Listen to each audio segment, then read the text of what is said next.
Niko mchungaji na representant wa communauté ya Serpi Betani pale Bukavu. Babangu wa imani ametuacha leo, anaitwa Reverend Pasteur, alikuwa anaitwa Reverend Pasteur Bakawabana Emmanuel. Ndiye alikuwa baba yetu na ametuacha tangu 2020. Basi ikampendeza Mungu tuendelee na kazi pale kanisani kwetu. Tunashukuru Mungu kwa rehema zake, maana Mungu wa baba yetu hakutuacha, sababu Mungu ni wa maagano. Nachompendea Mungu ni kwamba Abrahamu alipopita, Mungu akamwambia Isaka, mimi ni Mungu, mimi nakuwa Mungu wa Isaka. Lakini Isaka alipopita, Mungu akakuwa Mungu wa Yakobo. Yakobo alipopita, siku moja Mungu anatokea Musa katika nchi ya Misri, akamwambia kwamba mie Mungu wa baba yenu, mimi nakiwatafuta. Mungu anakuwa kama Mungu wa vizazi. Katikati ya urizi wote tunaweza achia watoto. Kuachia watoto Mungu ni vizuri kuliko kila kitu. Bwana asifiwe sana. Kabla sijasoma maandiko, acha niwakaribishe tena watumishi wa Mungu ambao wametusindikiza wote. Sasa ndashindwa wakaribisha nyinyi wote kwa majina, maana mko wengi. Niko naangalia muda.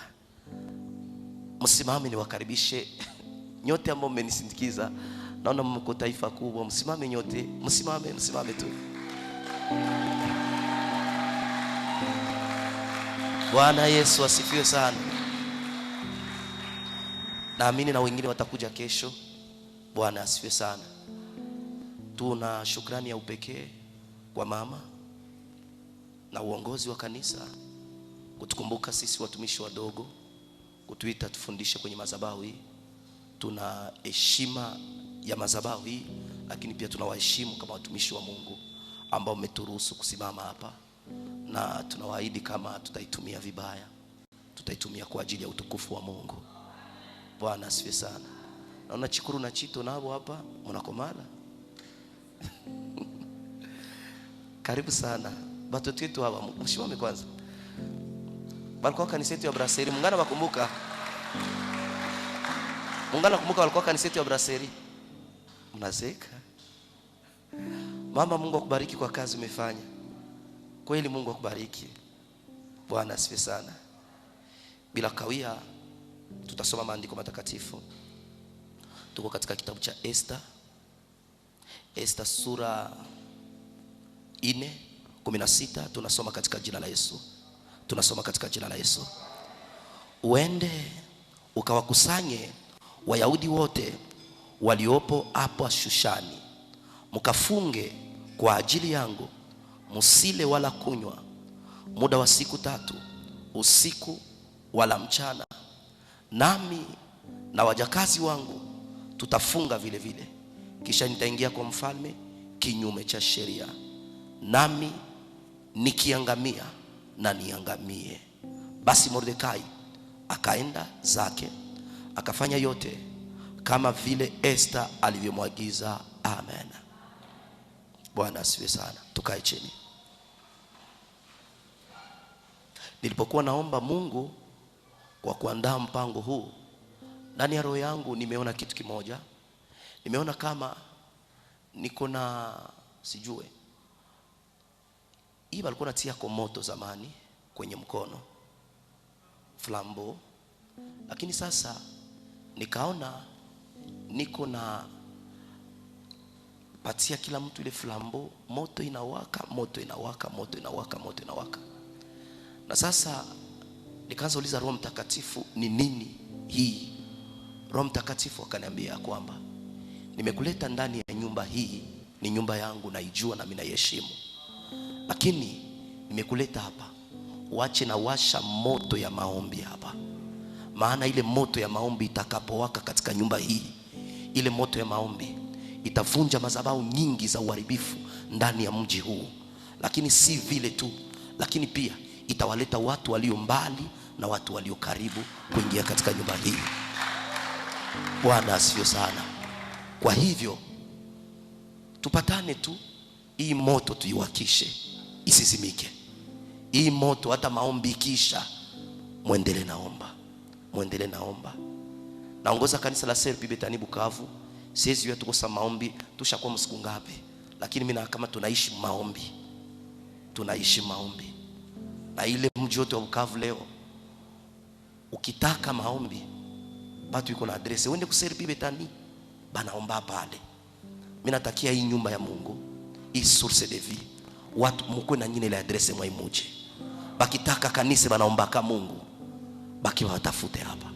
Na mimi naamini kama inawezekana katika jina la Yesu. Bwana asifiwe sana. Nilitumiwa teme ambayo nitafundisha, conquérir par les jeûnes et la prière. Ndio somo nilitumiwa kufundisha, conquérir par les jeûnes et la prière. Nikaanza kujifunza conquête ndio kusema nini. Mkiebrania inatoka mneno inaitwa yarash, maana yake posséder. Lakini katika Biblia ina maana mengi sana.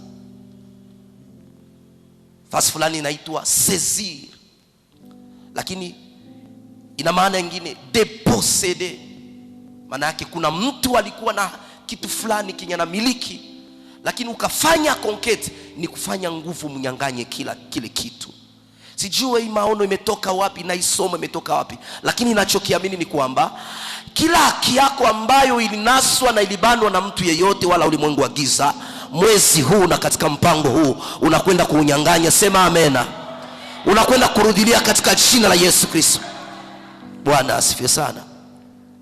Lakini pia nikaona maana nyingine ya neno conquérir, c'est prendre possession, kumiliki fasi fulani, kumiliki eneo fulani, kumiliki vitu fulani. Lakini pia nikaona maana nyingine ya neno conquérir, c'est être un héritier, kukuwa mrizi, kurizishwa kitu. Lakini pia niliona maana nyingine ya neno conquérir, c'est détruire.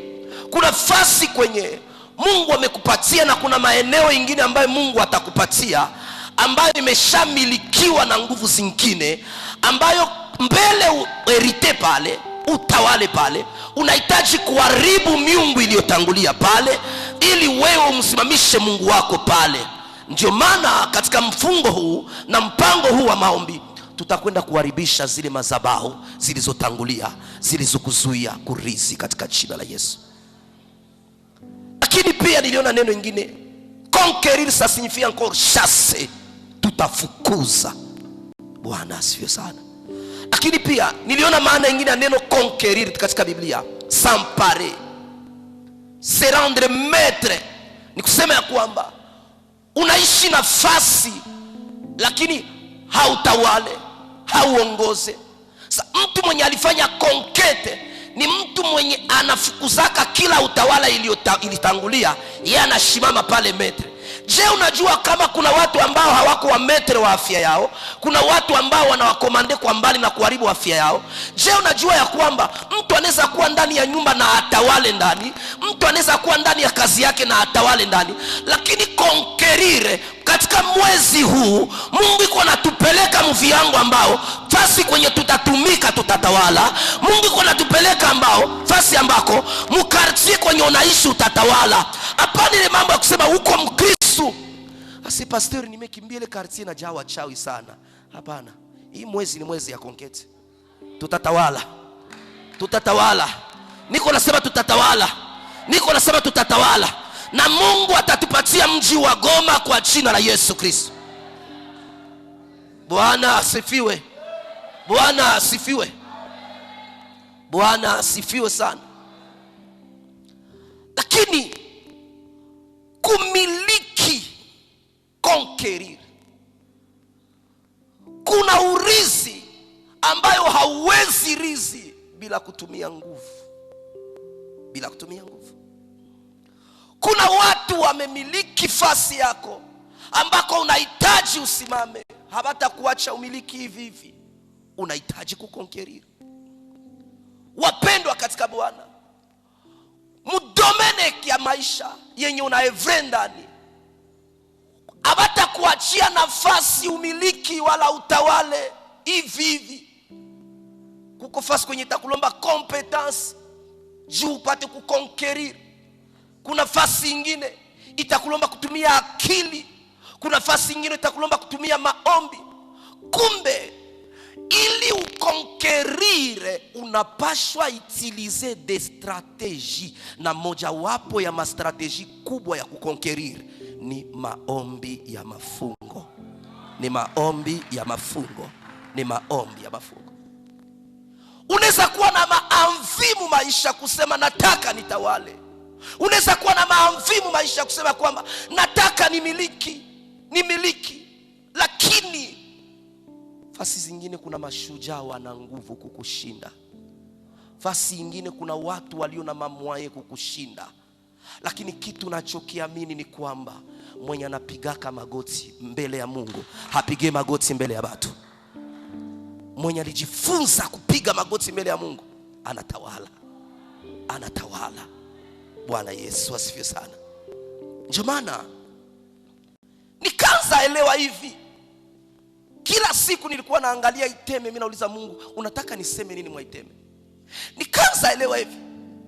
Ili uconquérir nafasi, kuna gharama unatakiwa kuzilipa. Mungu anambia Israeli nawapatia nchi ya Kanaani. Lakini Mungu hajaacha nchi ya Kanaani vide. Mulikuwa wana wa Anaki, mulikuwa mashujaa wenye nguvu. Lakini njoo nchi yenye Mungu anawapatia, nchi kwa watu warefu, mpaka wakati walienda kuespione mji, wanasema hivi, tulikuta watu warefu tulikuwa sama panzi kwenye miguu yao. Lakini njoo nchi Mungu anawapatia, nyinyi mnafikiria kwamba wale watu watawaitikia warizi hivi? Ilitajika waitike kupambana. Sema kupambana. Sema kupambana. Huwezi miliki kama unakatala kupambana. Hapana. Hapana maombi wakati mwingine merci Jésus, je te remercie. Kuna kwako wakati ya kutosha wa merci Jésus, unaanza omba Mungu mlugha yenye unajua. Kama ni mashi ndio najua, kama ni kirega ndio najua, kama ni kiunde, kama sijui ni lange gani. Omba kwa nguvu, kwa kupambana. Kuko vita vingine vyenye utamalizaka maisha yako na maombi ya juu. Kuna aina zingine za maombi zenye mtu akifanya zinafungua milango. Zinafungua milango. Na niko nakwambia hizi siku 3 Mungu anazotupatia, milango yatafunguka, yatake asitake. Ile milango ya chuma iliyosimama maisha yako yataanguka na utatoboa. Sema nitatoboa kwa jina la Yesu. Bwana asifiwe sana. Bwana asifiwe sana. Lakini wapendwa katika Bwana, wakati nilianza jifunza strategy za kumiliki, nikaelewa kwamba strategy kubwa ya kumiliki ni maombi ya mafungo. Na Mungu abariki kanisa. Si tu veux bien conquérir, commence dans la prière. Et encore la prière des jeunes. Bwana asifiwe sana. Unajua kuna aina mbili ya ulimwengu. Kuna ulimwengu wa mwili na ulimwengu wa roho. Lakini utaelewa kwamba ulimwengu unaotawala ni ulimwengu wa roho. Toutes les grandes décisions se prennent dans le monde spirituel. Décisions zikubwa zote zinakamatika katika ulimwengu wa roho. Sasa ukitaka tawala, jifunze kwanza kupanda kiroho. Ukipanda kiroho, uko na kapasite ya kutiisha ulimwengu wa mwili. Watu waliotawala dunia ni watu ambao walipanda kwanza ngazi za kiroho dans n'importe quel domaine. Utashangaa football, mtu leo ameconquérir football sur le plan international, mais bakikwambia loge zenye kwamo, bakikwambia sacrifice za watu ngapi anatoka kwa miungu yake chaque année, tu ne peux pas comprendre. Sasa shie batoto ya Mungu ndio tunafikiriaka kwamba vitu yote hivi tu tulishaokoka tutavipata vile. Détrompe-toi. Toute conquête inalomba sacrifice. Sacrifice. Jésus était le fils de Dieu. Il voulait reconquérir le monde. Yenye shetani alitawala, mais ilimulomba damu yake, ilimulomba mateso, ilimulomba kuteseka, ilimulomba kukataliwa. Il y a des moments za gêne na alifanya ili apate kumiliki tena dunia hii. Tu veux conquérir dans ce monde? Satan atakuachia hapana. habatakuachia.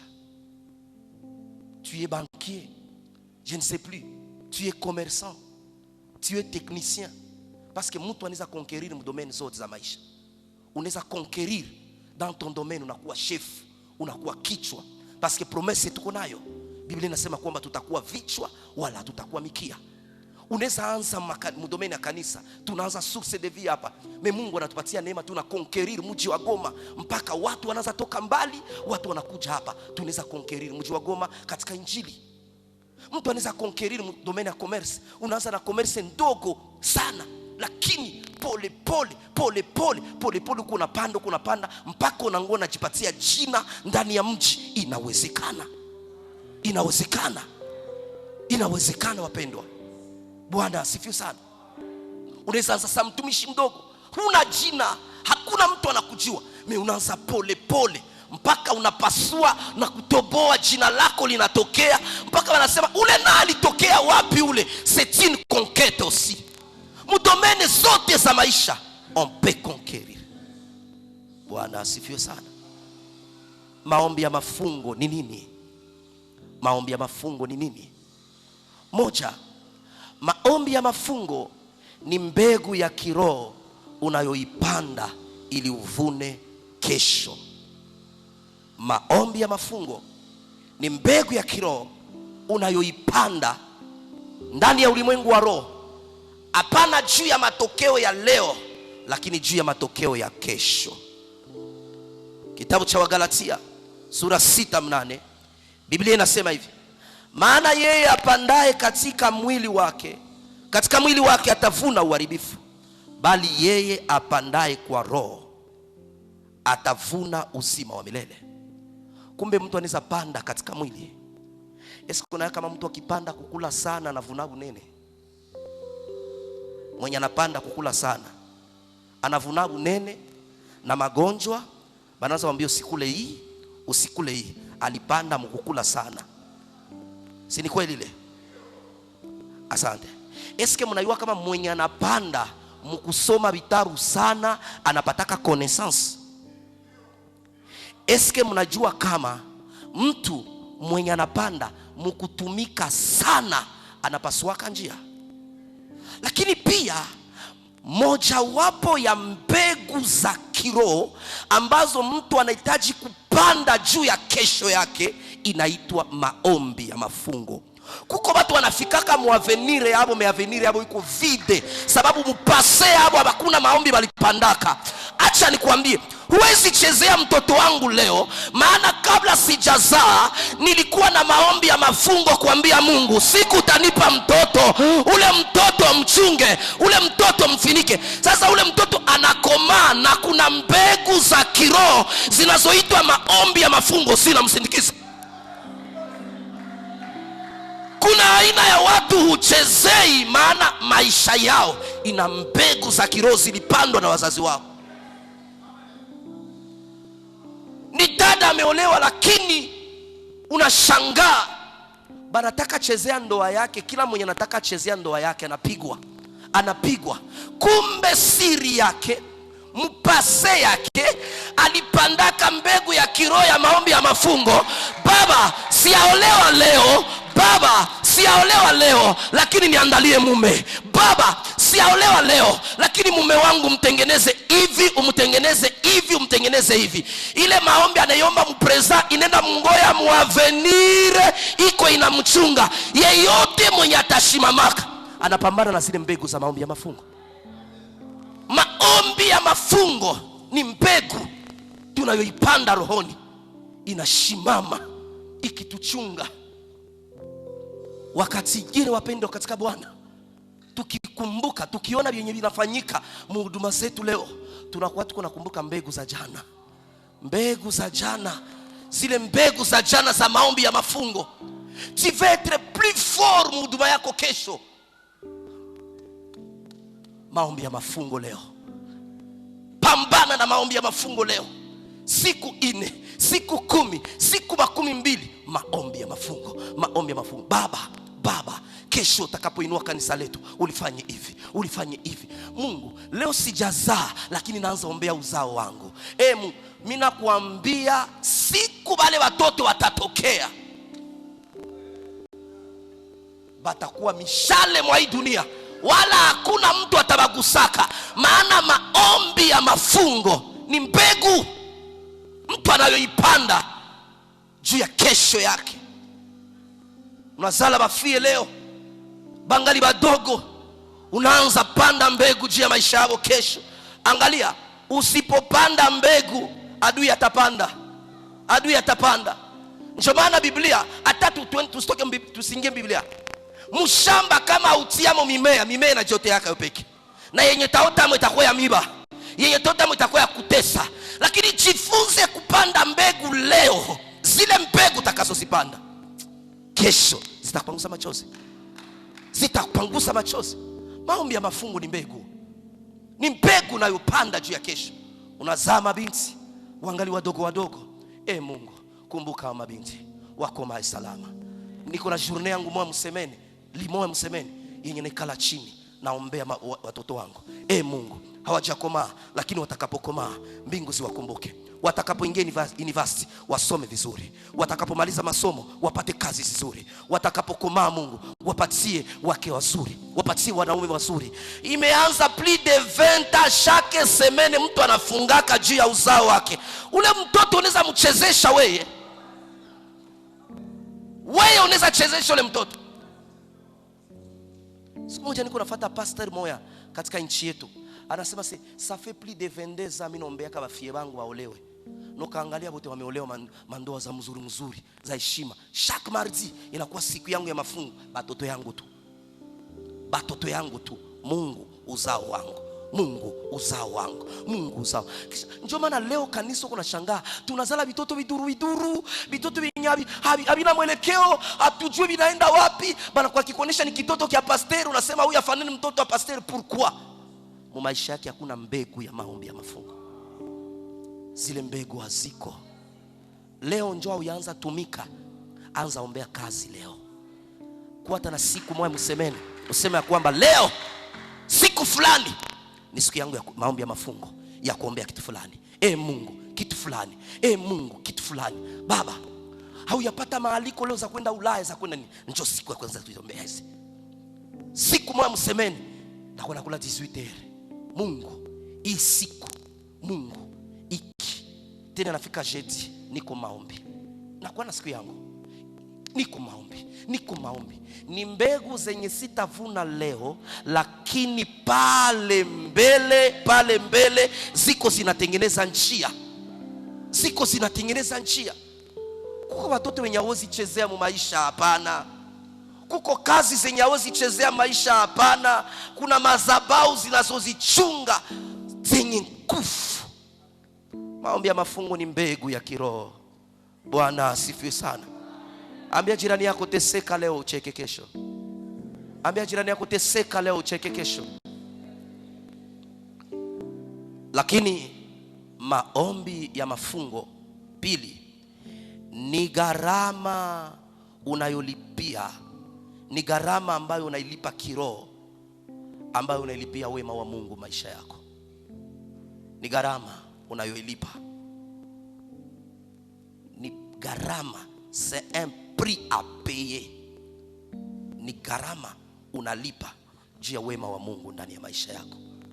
Nilikuwa nashangaa, nilikuwa nasoma kitabu cha Isaya 55 mstari wa kwanza. Biblia inasema, haya, kila aonaye kiu njoni majini, naye asiye na pesa njoni mununue na mule. Mimi naanzauliza sasa, biashara gani hivi wananunuaka bila pesa? Bitu gani hivi wananunuaka bila nini? Kumbe nikaanza elewa kwamba maombi ya mafungo maombi ya mafungo ni gharama unayoilipa. Unanunua wema wa Bwana ndani ya maisha yako. Uko unanunua wema wa Bwana ndani ya maisha yako. Bwana asifiwe sana. Hivi unajua kama nguvu za huduma zetu ni gharama tunazozilipia mbele za Bwana? Ndiyo, ni gharama. Kuna watu wengine walisoma, wana wazazi, lakini hawawezi pita fasi kwenye mtu wa maombi anapita. Hawawezi pita. Nguvu ya destiny ya watoto yako ni gharama unazozilipa leo za maombi ya mafungo. Mungu, destiny ya watoto yangu. Kila siku mwiki uko na siku yako ya kuombea destiny ya watoto yako. Utashangaa kesho unazala watoto bwana kusaidia ndani ya maisha. Bwana kusaidia ndani ya maisha. Bwana asifiwe sana. Hivi unajua kama nguvu ya mwaka yako ni gharama unayoilipia mwanzo wa mwaka? Unajua kuna watu wengine waliingia mdemi 24, sikia bonane tu. Baba, sikia bonane wakaanza lalamika tu. Bonane, ça ne marche pas comme ça. Nguvu ya mwaka yako ni gharama unayoilipia mwanzo wa mwaka ya maombi. Nguvu ya wiki yako ni gharama unayoilipia. Bwana asifiwe sana. Bwana asifiwe sana. Unajua nimeshangaa na vitu vya kimungu sana. Mungu ili aachilie, Mungu analoma shetu aachilie kwa mbele. Ili Mungu, sababu Mungu iko mbinguni, akijibu anapoachilia duniani si amepoteza, si ni vile? Si ni kweli? Sasa prinsipe ya kimungu iko hivi. Ili Mungu apoteze kitu mbinguni akiachilie kwako, na wewe itika kwa kupoteza kitu. Itika kwanza kupoteza kitu. Kubali kupoteza muda wako uko mbele za Mungu. Kubali kupoteza, unasema chakula ni sacrifice siku 2, uko mbele za Mungu. Kubali kupoteza kwanza. Bwana asifiwe sana. Lakini wapendwa katika Bwana, maombi ya mafungo, kitu kia tatu, ni moja mu discipline zikubwa za maisha ya kiroho. C'est l'une des plus grandes disciplines dans la vie chrétienne, maombi ya mafungo.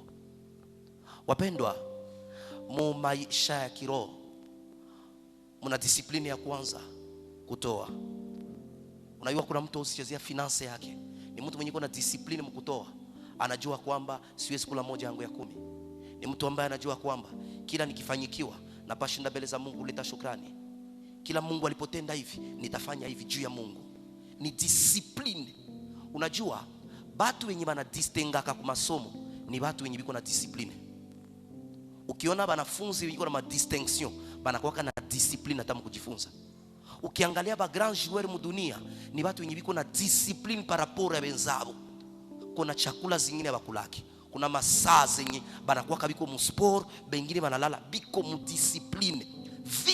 Vile mu ya kiroho, ukitaka Mungu akupeleke mbali, tu dois avoir une discipline.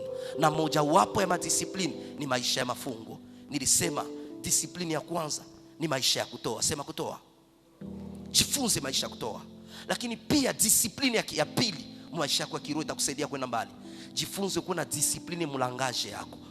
Look, hii langue yako, ulimi wako, jifunze kuitumia.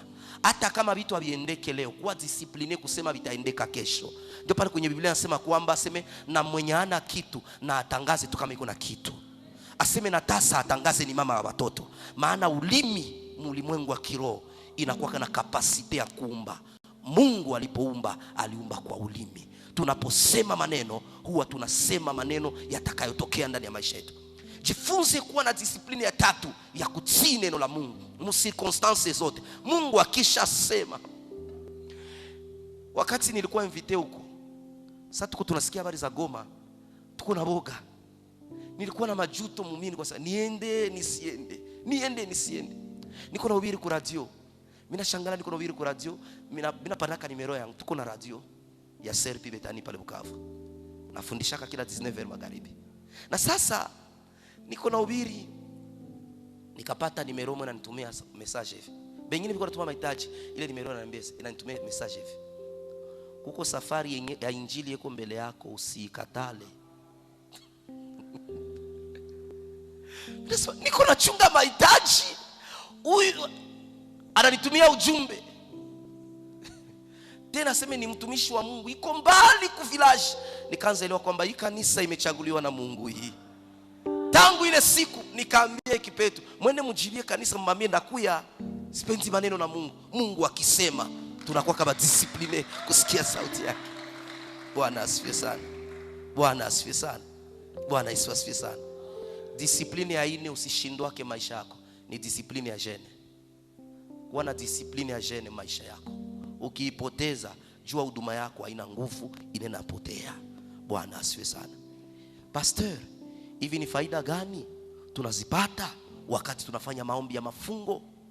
Nilikuwa niko na definir maombi ya mafungo. Mchungaji, ni faida gani ngapi tunapata? Moja, tumesoma kitabu cha Esther sura 4:16. Ilikuwa kipindi kizito sana kwa Israeli waliohamishwa pale Babeli.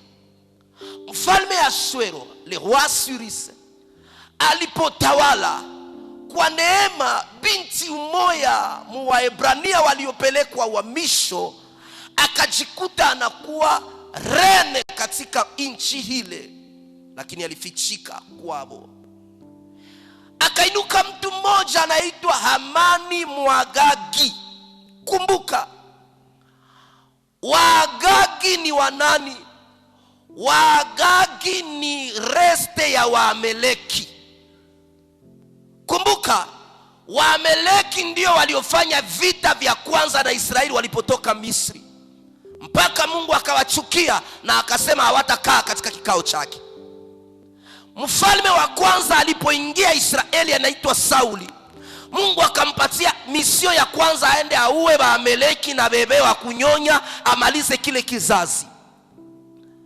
Akaenda kule akashindwa kutimiza ile misio, mpaka akaacha mfalme Agagi. Huyu mfalme Agagi, muwadesanda wake munakia tokea huyu Hamani. Hamani ni adui ya Waisraeli, ni Mwameleki, ni rese ya Waagagite.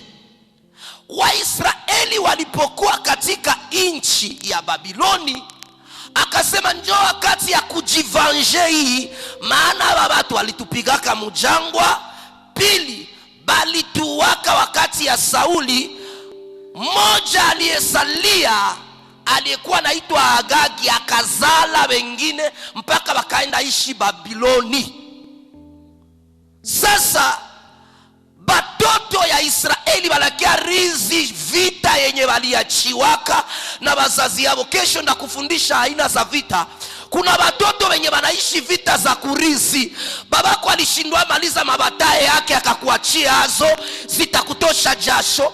Kusomesha watoto ili kazi ya wazazi. Babako alishindwa malizisha kusomesha watoto, ndio na kesha ngala walikuachia watoto 12 uwasomeshe, au yeye kama uanzie kuwako umalizie kwa wazazi yako. Ni vite walikuachiaka. Ni vite walikuachiaka. Sasa baka baachia vita. Mtu wa maombi ya mafungo haachie watoto yake vita, anamaliza vita vyote. Maombi ya mafungo yanamaliza vita vingine. Kuna watoto ambao kesho utawaona wakiendelea, wana urahisi ya kuendelea. Bazazi yao washamaliza mavita mingi.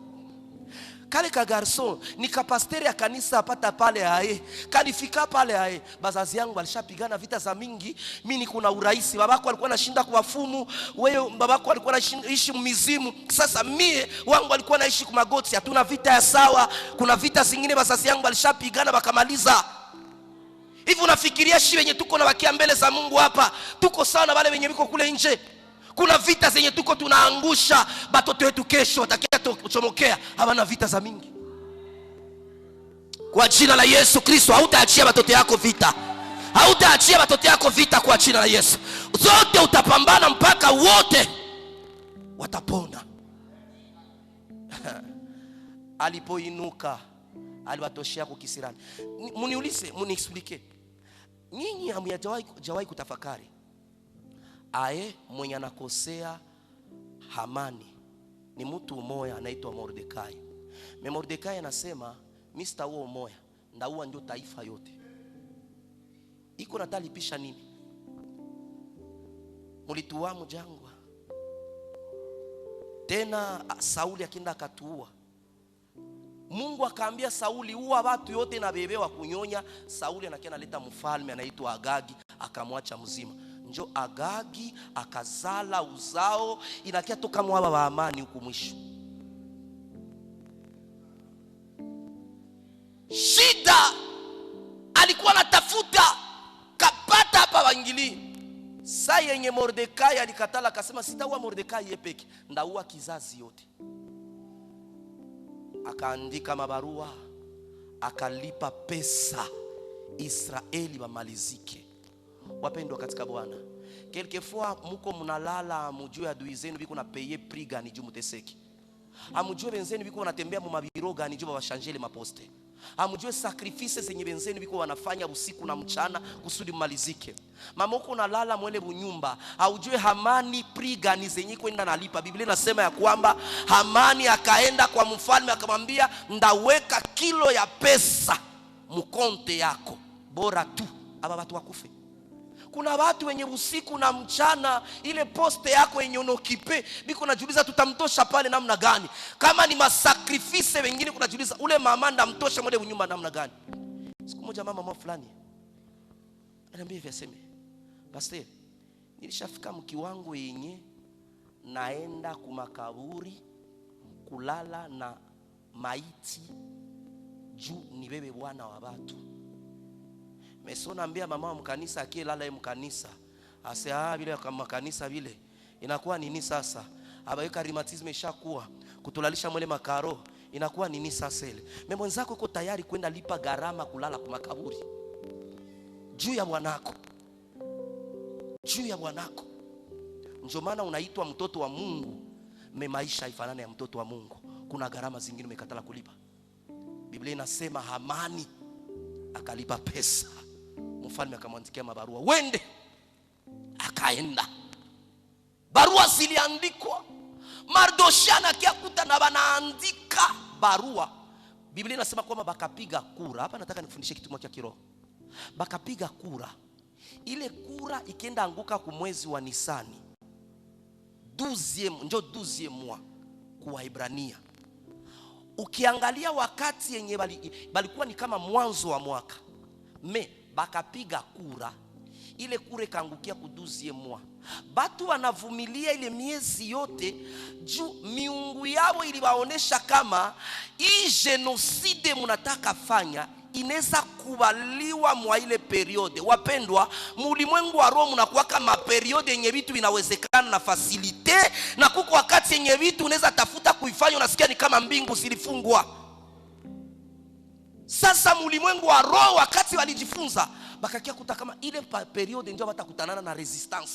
Heri bavifanye mwa ile wakati yenye tunaalikwa na watumishi wa Mungu kuja kuomba. Inawezekana ulimwengu wa kiroho Mungu alipima akaona mazingira kumzuri ile wakati, akasema mkiomba mwa hii wakati mtaona majibu. Na mimi naitangaza kwa kila aliyefanya maombi, mtakapofika mwisho wa maombi Mungu atawashangaza. Mungu atawashangaza, majibu yenu mtayapokea, maana mazingira ya kiroho yako sawa. Yako sawa. Yako sawa. Weka mkono wako juu, sema Baba, Baba, vita vyote ninavyovijua na nisivyovijua kinyume cha maisha yangu, kinyume cha maisha yangu, Baba. Sikia, Israeli walikuwa, tia tu mkono wako juu. Israeli biko mafete, abana probleme, kuko mtu mwenye ko quelque part iko nasema mpaka wamalizike. Quelquefois nafikiri yako kuna amani, kumbe derrière les rideaux kwa watu wengine biko chini, biko nasema namna gani tutavunja ile ndoa, namna gani tutaharibu ile kanisa. Ile kanisa inatakuya namna gani tutaiharibisha. Unajua mkitabu cha Ayubu moja nimejifunza kitu kimoja. Kama watoto ya Ayubu bangelikuwa kanajua renew yenye ilifanyika mulimwengu wa roho juu yao, habangeenda kwa anniversaire ya mkubwa wao ile siku angishinda magoti. Mais balikuwa mufete abayua habari. La plupart des fois nous les enfants de Dieu nous sommes distraits. Oh, derrière les rideaux dans le monde spirituel il se passe beaucoup de choses contre nos vies. Bengi sasa banakuwa ka surpris. Kumbe vitu vilianza zamani, unakia shangala na matokeo. Njoo bana mwenyeko mu maombi ya mafungo unashangaka Mungu anakufungulia kitu. Huko mndoto unashangala Mungu anakuonesha kitu fulani. Kumbe ni kitu kikishapangwa zamani mulimwengu wa roho. Mungu anakuambia ombea yake ombe mbio, ombea yake ombe mbio, kabla yakitokea ombea yake, ombea yake, ombea yake, ombea yake. Unashangaa unakiombea mpaka watu wanakia kuambia sema tulikuwa na plan fulani juu yako meilishindwa. Kumbe saa yenye mimi nilikuwa niko nafikiria niko bien na kila mtu, kumbe sikukuwa bien. Shetani anaambia Mungu, nipe ruhusa niende bagusa. Mungu anampa ruhusa. Batoto ya Ayubu ase leo ni siku ya fete ya grand frère yetu, bakenda mfete. Kumbe Satan kuna travail. Combien de fois tunakuwa mafete na ulimwengu wa giza kuna tumika. Mtoto wa Mungu aonake saa watu yote. Mtoto wa Mungu achekake saa watu yote biko wanacheka. Mtoto wa Mungu alalake saa watu yote wanalala. Quelquefois watu wengine wanaweza lala, mais mtu mwenye yuko na macho ya kiroho anasema haiko saa ya kulala, ni saa ya kutafuta Mungu. Quelquefois wengine wanaweza kuwa biko mafete, mais mtu wa kiroho anakuwa unaona biko nyuma ya rido. Tukatia hapa leo, tutaendelea kesho.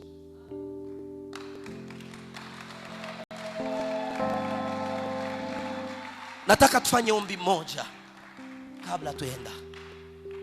Wapendwa, tunataka tutengeneze mazingira yetu ya kiroho. Kama banaweza kuwa na pouvoir ya kudeside mule mulimwengu wa kiroho vitu vitokee maisha yetu, na sisi tunaweza kuwa na capacity ya kudeside hapa vitu vitokee kesho. Eske mtu ananiamini? Eske mtu anaamini? Eske mtu anaamini? Utaomba sana mwenye utaombaka tena. Kaa tu chini, weka mkono wako juu, sema Baba,